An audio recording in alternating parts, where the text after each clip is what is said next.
the hour of men who don't quit. Got your own 3 a.m. thoughts? Drop them in the comments or hit us up, because this is where men speak their minds. When the world is quiet, the grind speaks loud. 3 a.m. thoughts, built to move the crowd. Late night grind, no fear in sight. 3 a.m. thoughts where men ignite. Built in silence, forged by might. Rise with the moon on the night. The clock says 3 a.m., but the journey's just starting. Thanks for tuning in to the 3 a.m. Thoughts Podcast. Remember, real men reflect, rise, and rebuild. Subscribe, and let's keep grinding. Truth don't sleep, and neither do we.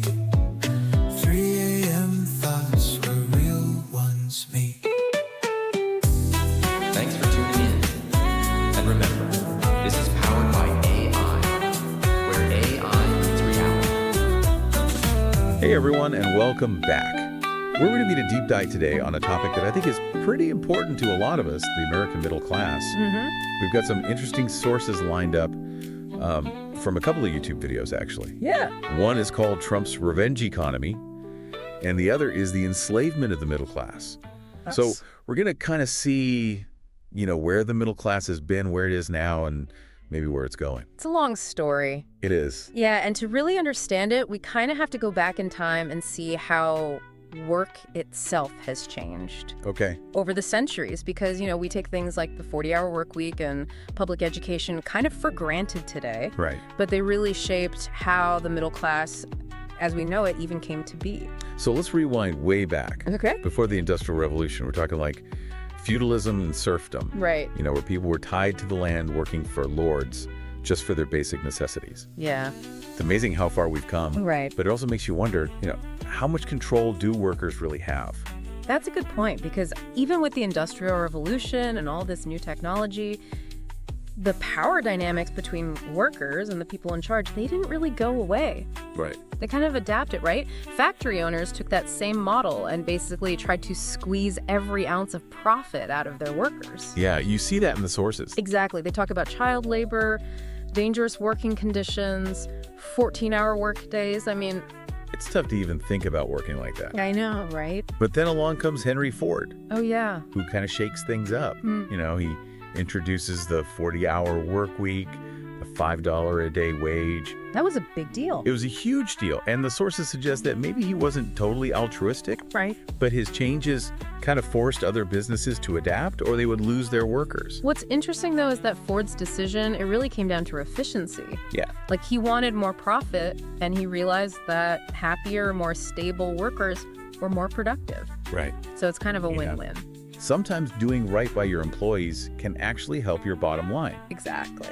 And that 40-hour work week, it really had a huge impact on how the middle class formed. Oh, absolutely. It gave people more time for leisure, for education, for even thinking, like you Oh, said. time to think. But while all this was happening with factory workers, Yeah. there was another guy working behind the scenes to shape the minds of future generations, John D. Rockefeller. Oh, yeah, Rockefeller, the oil tycoon. He had a very particular vision for education. Yeah. And it wasn't really about critical thinking. No, not at all. That famous quote, "I don't want a nation of thinkers, I want a nation of workers." Pretty chilling.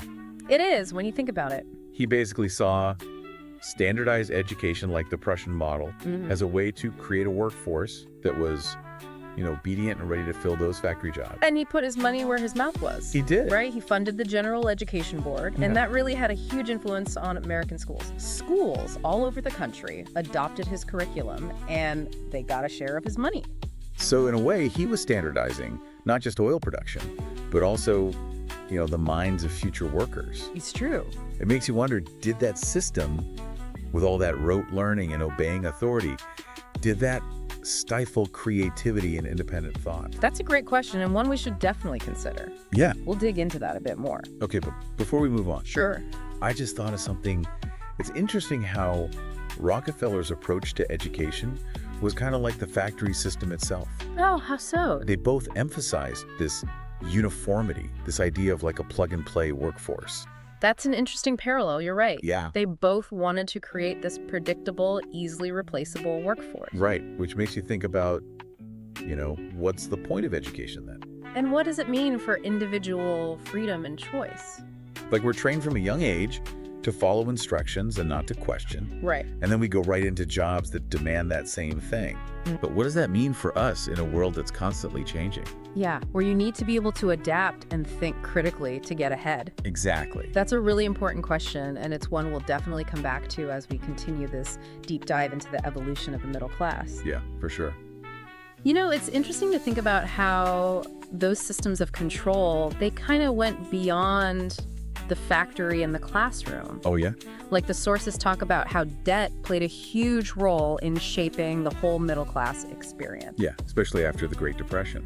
Right. Exactly. That's when we saw the rise of the Federal Housing Administration. The FHA. Yeah, the FHA.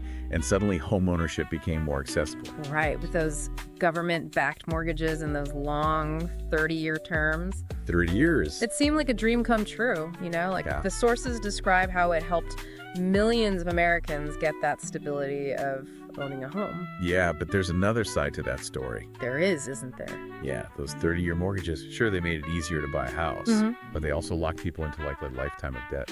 Yeah, it's like you're chained to your job. Right.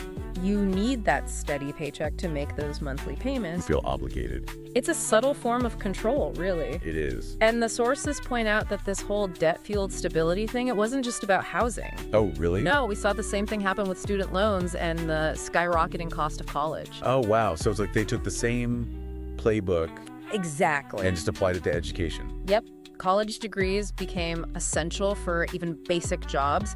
So young people had to take on massive loans just to compete. And those student loans, they're just like those long-term mortgages. They are. It's like you start your adult life already owing a ton of money. It's a huge burden. And the sources mentioned that Americans now owe something like $1.74 trillion in student loan debt. Wow. That's more than the entire economies of a lot of countries. It's crazy. It really makes you question the whole system. The 40-hour work week, standardized education, all this debt, like, was it designed to empower us? Or to trap us. Yeah, to trap us in the cycle of working and owing. It's a question worth asking, and it becomes even more important when we look at the world today. What do you mean? Well, the sources describe how those traditional 9-to-5 jobs, they're disappearing. Yeah. They're being replaced by the gig economy. The gig economy. Workers are producing more than ever, but their wages have basically flatlined. And the wealth gap is just getting bigger and bigger. Exactly. They use this really powerful example in one of the sources. What is it? They talk about replacing a $40,000 a year employee with someone overseas making $3 an hour. Wow. It really highlights the impact of globalization, automation, and this constant pressure to maximize profits. It's like corporations that are just focused on the bottom line. They are, and in this globalized world, it's often cheaper to exploit workers in other countries or treat American workers like disposable contractors in the gig economy. Yeah. That's a scary thought. And the sources suggest that this trend is only going to get worse. I think they're right. They even mentioned this prediction that 9-to-5 jobs could be extinct by 2034. 2034, that's not that far away. It's not. It feels like the ground is shifting under our feet, Yeah, it does. So where do we go from here? What happens to work to wealth, to even just getting ahead in life? That's the big question, isn't it? But before we get too lost in all that, let's look at some of the things the sources talk about. Okay. They mentioned something called the Great Melt-Up. Great melt-up. Yeah, it's basically this prediction of massive inflation driven by all the government debt and what they call loose monetary policy. Okay, so inflation, prices go up, our money buys less. Yeah, that's the basic idea. And that's bad, right? What does that mean for like the average person? Well, inflation can definitely make things harder, especially for people on fixed incomes, Okay. But it's important to remember that inflation can also create opportunities. Opportunities now. Think about it. Inflation benefits people who own assets, things like stocks, real estate, precious metals, stuff that tends to go up in value when there's inflation. So the rich get richer, basically. Well, it can seem that way, but the important thing is that anyone can acquire assets. Okay. It's about changing your mindset. Instead of just being a consumer, become an investor. Okay. Instead of working for money, make your money work for you. And that's where the Trump's revenge economy video comes in, right? Exactly. It argues that Trump's policies like the tax cuts, the deregulation, all that stuff, it's setting the stage for a new golden age. Right, a time of like massive wealth creation. But we got to be careful with that claim, right? We do. It's important to be skeptical. While there might be some truth to it, we need to ask who really benefits from these policies. Right. Will this so-called golden age actually help everyone, or will it just leave most people behind? That's the age-old question, isn't it? Yeah. Does a rising tide really lift all boats? Especially if some of those boats are already sinking. Exactly. Feels like there's so much uncertainty, so much conflicting information out there. There is. How do we make sense of it all? How do we make good decisions about the future? I don't know about you, but I feel like we're kind of at a crossroads here. Yeah, it's like all those things that have defined the middle class for so long. Yeah. You know, that 40-hour work week, standardized education, and of course, debt. Debt. It's like they're all being challenged in ways we haven't really seen before. It is a time of big change for sure, and change can be scary. It can, but even though the sources talk about all these challenges, they also kind of offer a glimmer of hope.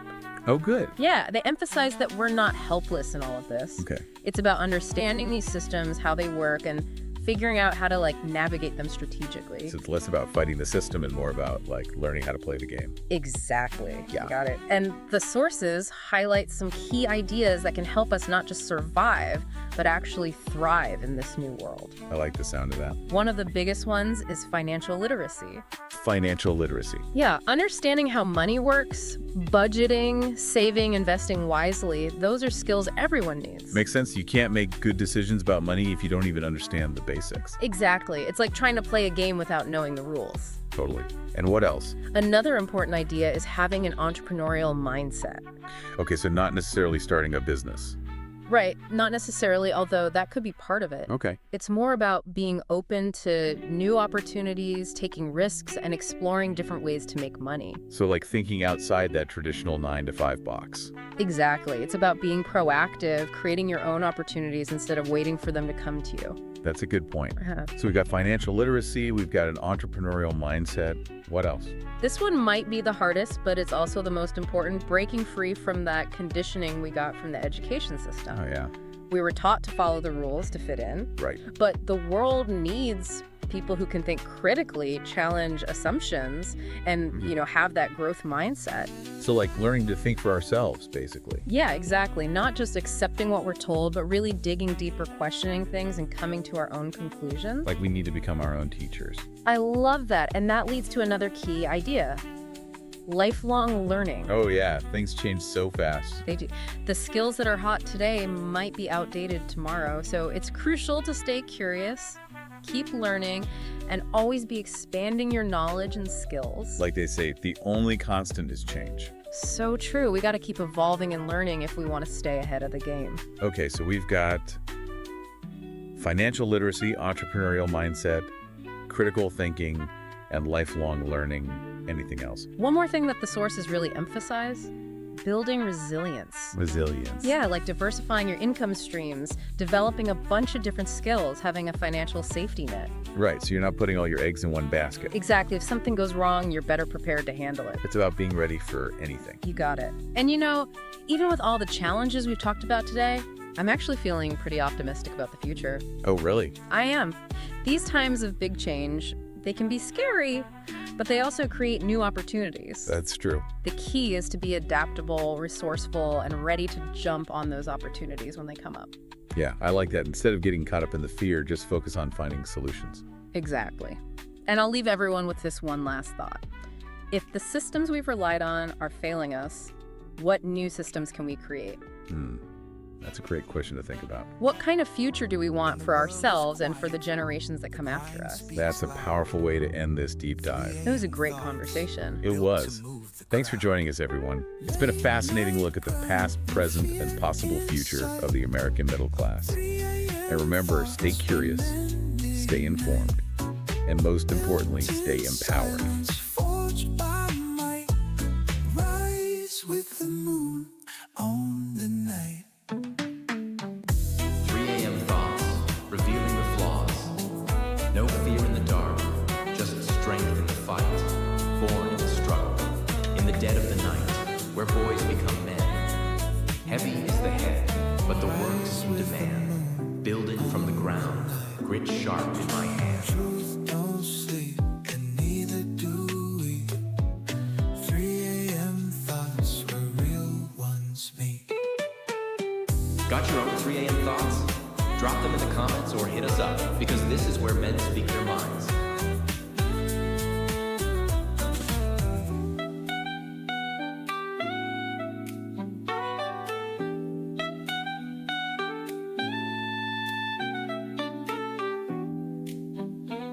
Thanks for tuning in. And remember, this is powered by AI. Subscribe and join the movement, because freedom begins in the mind.